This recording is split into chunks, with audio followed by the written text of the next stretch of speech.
Your ex does not care how you feel. And sending all your emotion or playing the victim or whatever way you're trying to get your ex to really take you back or feel sorry for you is falling on deaf ears. And it's really damaging to your self-esteem. Welcome to my Broken to Brave podcast. I'm Donna Barnes. And in this episode, I want to talk about their ex just doesn't care how you feel. And the reason I'm talking about it is because I had made a short video about this a while ago, and someone recently commented on it and said, "You're the only person that said this."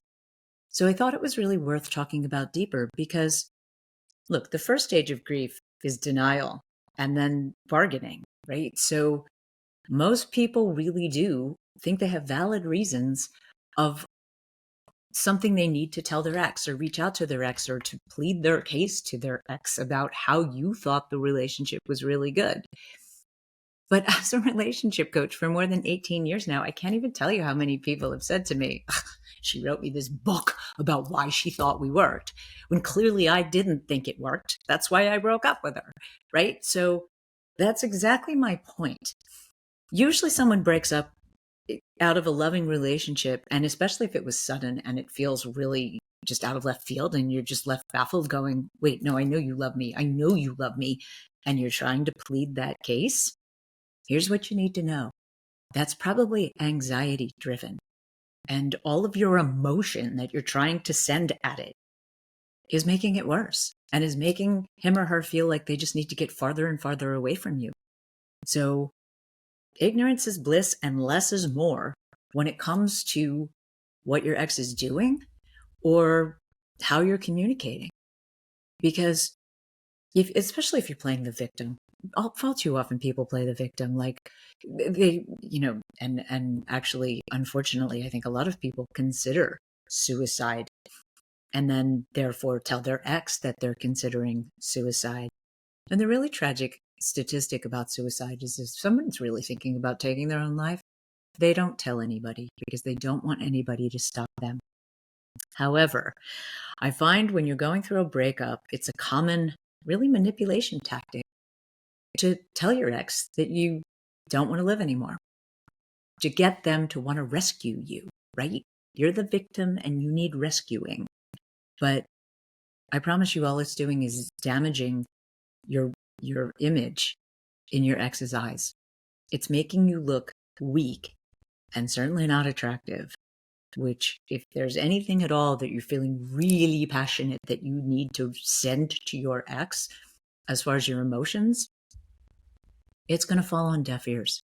It's really much more empowering to write those things down on with pen and paper, because your brain processes information better when you're physically writing. Anything at all that you try to send to your ex is making it worse. And you need to think of it that way. If you're pleading your case about this could be better and that could be better and this could be better, if your ex is willing to have a conversation with you because they initiated it and they are looking to maybe explore how things could come back together, that's when that information sharing is appropriate. But just people text, people email, however it is that you're trying to send your emotions to your ex, just stop, just push the pause button and really focus all that energy on yourself and feeling better for yourself. And yeah, writing it down really helps your brain release it. It really does. There's something magical about it that, like writing with pen on paper, it's like somehow your brain thinks, okay, well, that's there if I need to access it. I have it. So you can let it go and stop ruminating about it, which is keeping you in pain. Less is more when it comes to your ex. And look, we all do it. We all think of something that, I should have told them this, or, I have something of his, I need to give it back, or her, right? There's always some reason that seems really valid that you can come up with of why you need to communicate with your ex. But I promise you that's not helping at all. If you have something of your ex's that is really important to them and you have this overwhelming desire to get it back to them, then put it in a box and mail it to them. Or drop it off somewhere that you know that they will get it. Give it to a friend of theirs or something. I think get it out of your eyesight for sure. In fact, I'm a big fan of, if you don't want to throw stuff away, put it in a box and get it out of your eyesight.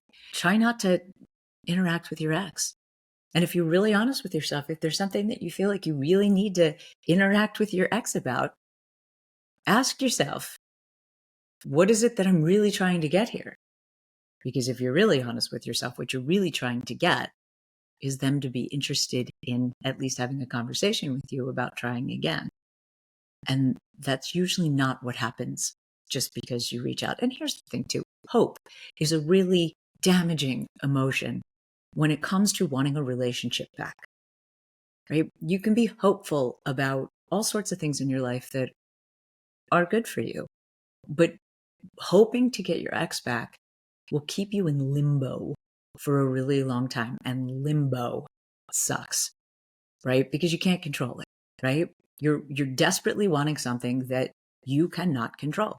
I mean, I once had a coaching client offer me $10,000 to get his ex back. And I said to him, that's not even fair because people have free will. No one can make anyone do anything. And to that point, there's all sorts of stuff out there on the internet of people going, here, pay me this amount of money and I'll get your ex back. This is guaranteed to get your ex back. There is absolutely no guarantee to get your ex back that you can control, right? The only way you're possibly going to get your ex back is if independently on their own, your ex decides that they want to come back to you. Because otherwise, they've already made their decision. And I don't say this to hurt you, but they don't want to be with you. They don't care what you're thinking. They don't care how you're feeling. And they certainly don't want to be made to feel guilty about the decision that they made to get out of the relationship. And I think that's relevant too. I mean, years ago, I was going through a painful breakup and I said that to my guy. I was, saying things that he had promised me, right? Broken promises are the hardest part of a breakup, right? Because you're like, you promised me and then you didn't keep your word, right? So, but he said to me, you're just trying to make me feel guilty. And I said, no, I'm trying to make you take responsibility for the promises that you made. But he still left me, right? So, and that's my entire point. And actually, most people that I've been in a relationship with, I've had some sort of friendly, if you bump into each other, you talk and stuff like that. Not the case with that guy, right? He completely shut down, largely because he was very Catholic and the Catholic guilt, right? Which that just reinforces my point. It is not helpful to be reaching out to your ex in any way whatsoever. In fact, I really like to say your ex should be 100% out of your life or 100% in. And if you can't control the 100% in part, then you need to choose the 100% out because that's the only thing that you can control. It'll help you not want to come up with ideas and reasons, things that you need to interact with your ex about. Because I promise you, none of that is helpful. None of that is helpful. The only way it's helpful is if your ex initiates any kind of dialogue or communication. And frequently an ex will just text something simple like, hi, and nothing else. I highly recommend not responding to that because that's just fishing to see if you're still interested and not because they want you back, right? That's a slippery slope. You heard from your ex. Now you think, oh, we're getting back together. They want me. But that's not true. Even though someone doesn't want to be in a relationship anymore, they still have to break the habit of having you in their life. That's not something that usually does cold turkey. I mean, people ghost, but then they do frequently wander back sometime later because it's a little bit of closure for them. But it doesn't mean that they want you back. That's a frequent occurrence. Sometimes, I'm more than 6 months later, but usually within a year, sometimes more than a year. But your ex will want to come back and have a little kind of fling with you. But it's really more about closure. It's not, and be really careful if that happens because you'll rip the Band-Aid off and then now you're back to square one and really missing that person and pining for them if you still have loving feelings towards them. So should your ex come back and want to talk about, kind of hooking up, and they don't usually talk about it. They want to get together with you and then kind of manipulate you into hooking up. And you're usually so crazy about them and miss them so much that you're more than happy to participate in that. But then that's going to leave you hurt later. So try to really maintain your power if that happens and flat out ask, what is your intention here? Because people do like to have closure on some sort of level. And you can't always get that the way you want it. We would all love to sit down and have a really honest heart-to-heart talk with our ex about why they're leaving and what doesn't work. And what most people don't want to participate in that, right? So you usually have to get your own closure. And you can do that by writing and journaling and really deciding that you don't want somebody who's really hurt you the way your ex has. Do I feel loved? Is the number one question to define the quality of your relationship. So, is your ex making you feel loved right now? I don't think so, right? So, you don't want someone who doesn't want you. And I know that's oversimplifying it, but if you can tell yourself that, if you're thinking about reaching out to your ex in any way whatsoever, is this going to help my ex want me? The answer really is no, because you're just giving them a fix of you. It's a habit of interacting with somebody, and your ex probably misses you on some level, and they certainly miss certain things about the relationship. Usually it's not everything that you don't like about something, right? So frequently exes want to keep the good parts, but not be fully participating in the relationship.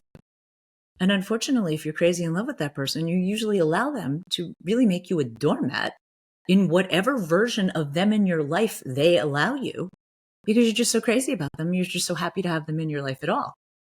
But that is really not good for you. And it is making you a doormat to them. And they're losing respect for you, that they can just walk all over you and you will take it. So really take the high road and value yourself more. You really have to love yourself more. That anything at all that your ex is offering that is not 100% commitment back in the relationship with you, you should say no to, because it's just going to prolong your heartache and it's going to prevent you from bringing anybody else into your life that could be really good for you. If you could get this person out of your life. And people linger for years, decades, sometimes pining for someone who's not available to them anymore. But they feel like that was the best person and that they can't find any better. And that's a self-fulfilling prophecy, right? If you believe with all of your heart and soul that that was the only person for you and you will never find anything better, you won't, because you're not open to it. But if you can value yourself more and love yourself most and recognize, I don't want someone who's not making me feel loved, who's not showing up for me, who's not there for me, who doesn't value my feelings. I mean, that's the takeaway, right? You want somebody who is an active participant in your life, making you feel loved, and nothing less than that. Sending little communications to your ex is just giving them that little fix of you to help them move forward. And think of it that way. Any kind of connection you have with your ex, without them coming back and saying, I love you, I want to try again, I made a huge mistake, is just giving them a little fix of you to make them feel okay and to help them moving on without you. So don't participate in that if that's not what you want. Really, we're going to tell ourselves whatever we need to tell ourselves to make ourselves feel better. And if your ex is not part of your life anymore, you can make up any story that you want about what your ex is. I mean, don't go spreading that to your friends, but if in your head you need to tell yourself that, well, he or she is just incapable of having a truly loving relationship, and because I love them so much, you're just not able to handle it. But for whatever reason you decide makes you feel better, you need to recognize that your ex is not coming back, at least not for good. In my 18 years of coaching somebody, I can count on one hand the amount of times that somebody's ex actually came back and then it was a better relationship. I'm a big fan of writing a cons list. With pen on paper, write down all the things that you did not like about your ex, things that you couldn't do in your life because your ex was in your life. Write a cons list.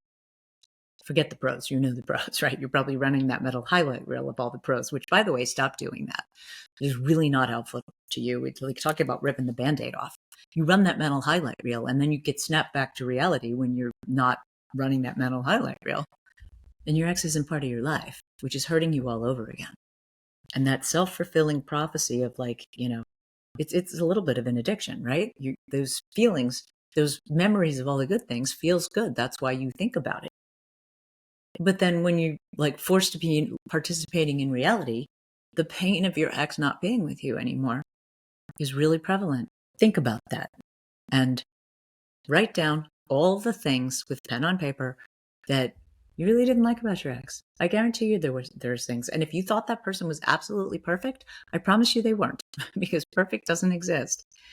And the fact that they're not making you feel loved anymore is the biggest con. You really need two people participating in a partnership and being each other's best friend. So if you're not getting that from your ex, that's a tremendous con that you need to write on pen on paper. And I find it very helpful if you make like a bullet list on pen on paper of the things that don't work.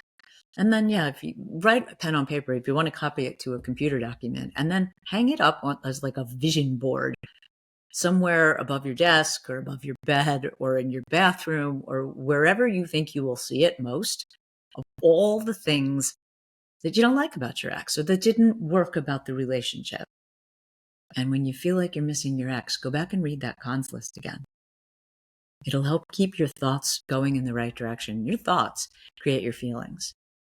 And yes, we have our emotional response center, but our thoughts is what our thoughts are what generate our feelings, which our feelings are what is our emotional response center reacts to.